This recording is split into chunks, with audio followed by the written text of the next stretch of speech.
What are we waiting for? Let's bring them back home.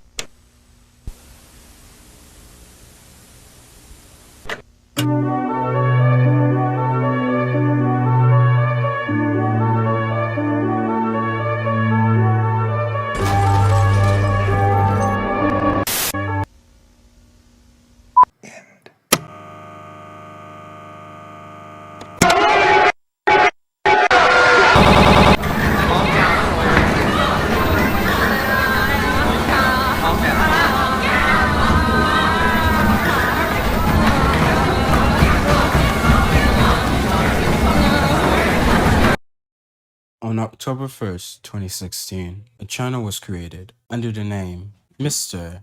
Manticore.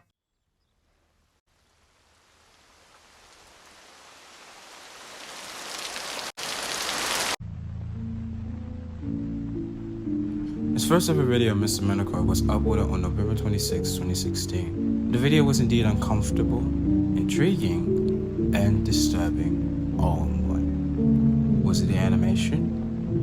Was it the text on screen? Or was it just the unnerving music playing in the background? Please Cornerfolk, uploaded on August 26, 2020. This is his second video that has been uploaded on the Mr. Manticore channel. Liberty Lurker, his first ever episode in his infamous analog horror series, The Monument Mythos, which is about an alternate universe where James Dean is president. There's an anti-Dean association that clearly caused a whole catastrophe in the United States of America, and that there are monuments holding very dark and very disturbing secrets.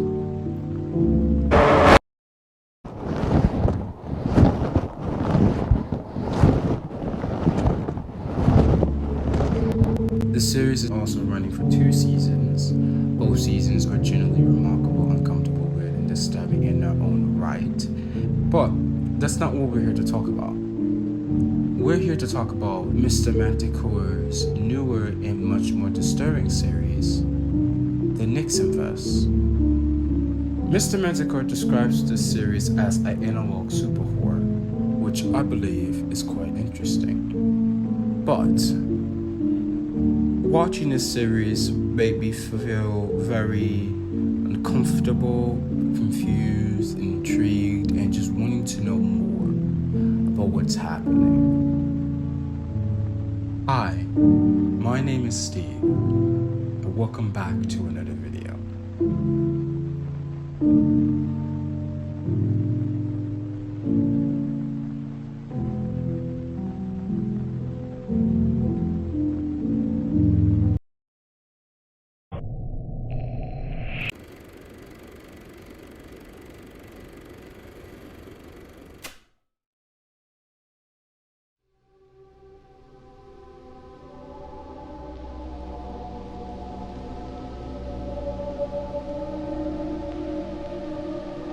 The episode begins with a speech that seems to be the speech from the famous Superman cartoon. Boys and girls,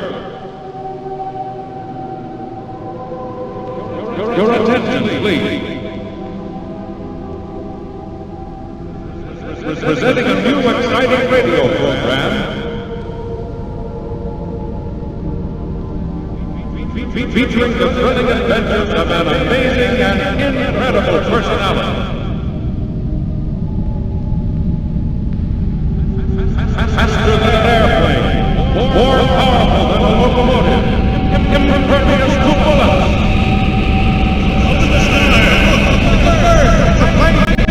The scene cuts to a conversation between someone and James Dean. From a conversation about driving, this person asks James Dean for advice about driving for young people, only for James Dean to respond saying, Take it easy, drive. I might say it might be mine. Now obviously this is an excerpt from the driving PSA that James Dean and this person did with each other, but you know. One more question. Do you have any special advice for the young people who drive? Take it easy, driving. Life, you might say, might be mine. We cut to someone explaining the superhero that I like to call the Last Son. Explain how the Last Son was born much more taller than the rest, and how he chose to be the height of a man because he viewed himself as a man. He says that during the war, the Last Son sometimes protects, sometimes he hurts, and sometimes scares or humiliates people. He even states how one day the Last Son will become a giant and conquer everyone in the country. Faster than an airplane, more powerful than a locomotive, impervious to bullets. Up in the sky, And that's basically the end of the video. Personally, when I first viewed this, I had no words besides, this is just going to be another Mr. Manticore classic. And when I mean that, I mean a very bewildering and very psychologically damaging series. And I don't regret it at all.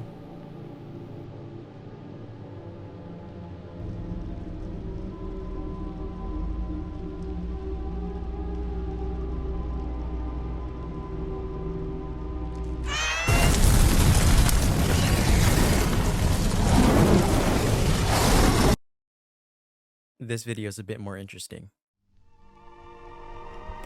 The video starts with a photo zooming in on us, before showing us what seems to be an explosion, and that someone is indeed inside the explosion, getting close to it.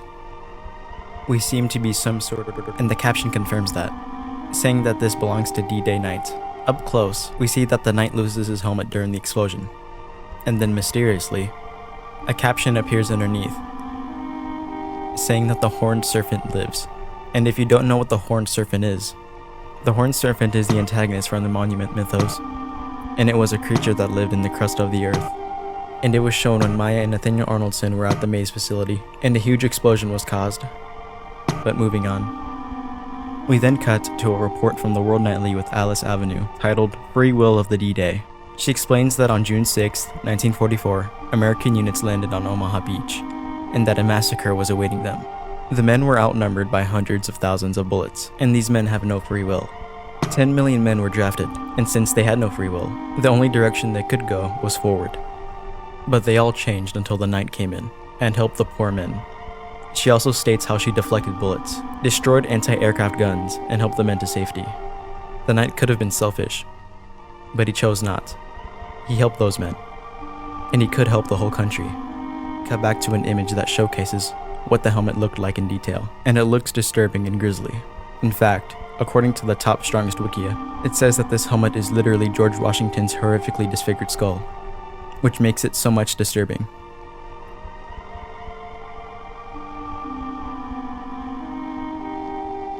And that's the end of the video. I was so very sorry to hear about your loss. Oh. What happened? I mean, I can't even imagine. I mean, I lost my parents too, so I kind of have some idea. I'm sorry. No, I'm sorry. No, you're fine. I'm gonna just go to the bathroom. Thank you.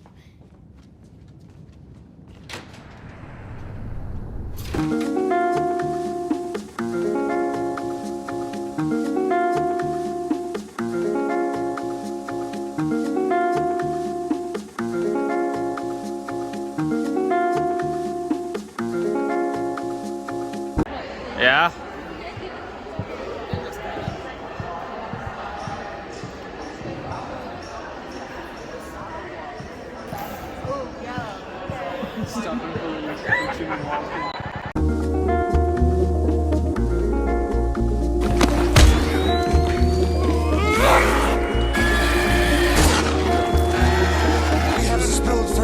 How fast did your car go? Oh, honest mile.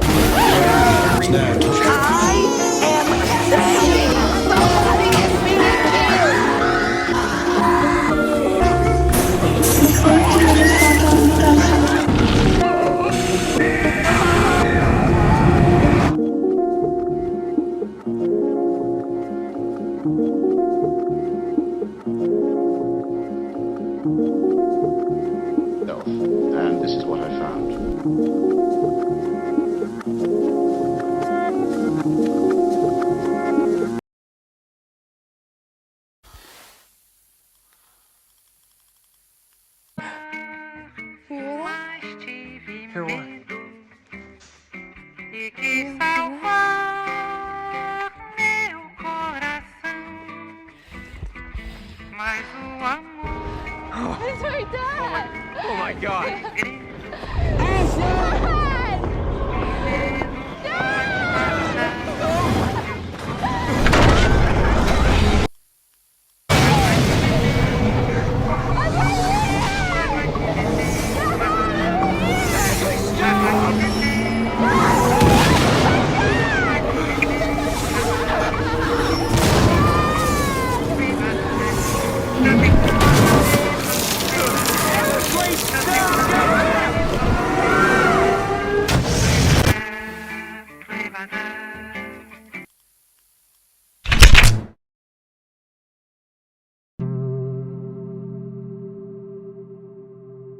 The video begins with a map being displayed on screen, while a loud screeching sound plays in the background, until we move to one part of the map where it says landing area, which I'm going to assume is where our astronauts in this video are going to land on the moon. The scene quickly cuts to VHS footage of someone holding various photographs that look scrambled out, with the caption on screen saying, "Grandma tried to burn these." The footage continues as this person holding the photograph shows us every single photograph that since been taken on the moon. And if you look closely, you can see a white figure standing in the background of these photographs. After this person shows us the final photograph, which is a photograph of a good glimpse of this white figure, the camera zooms in close to the figure. Then we match cut to the same image, but it's much more clear. Quotes appear on screen from people like Pat Cleveland, Beverly Ann Johnson, and even from Ed Dwight, who in this series seems to be the first man on the moon. But in actuality, Ed Dwight was selected as the first African-American astronaut trainee in 1961, but he didn't make it as an astronaut, and he claimed that he was forced out of NASA due to racial politics. Here's our plan. Don't talk to him. Don't socialize with him. Don't drink with him. Don't invite him to your parties. Just ignore him like he doesn't exist. Anyway, we stay on Ed Dwight's quote, "She's here. She will speak first." Then the next scene is an image of Ed Dwight in an astronaut suit on the moon. And then the white figure, which we can assume is the Queen, standing in the background. And it says that the Queen spoke the first ever recorded words on the moon. The scene continues with the Queen, Ed, and two other men appearing on screen, who the two men exactly are Michael Collins, who is the American astronaut that participated in Apollo 11 with Neil Armstrong and Buzz Aldrin, and John Quinn, who is a former United States Senator and astronaut. Beauty is something else, something inexplicable that each person carries inside. This form of beauty related to her vision. There's a great division coming about on this planet. There are going to be a lot of people who will die because they just don't know how to live. They don't know what life's about. They don't know how to give, how to love. Nobody wants to. And those who are beautiful enough, I don't mean physically, but something beyond that, they will have the chance to learn how to fly, to be beautiful, to rise above the level of the normal human, to be superior beings first, and eventually gods and goddesses. That's what she said. According to Redditor U/21nicked21, this person states that the Queen talks about how Earth is heading for the Great Division, and how some people are going to ascend, become gods, and will have the eligibility to fly. In other words, Alcatraz apocalypse. Interesting.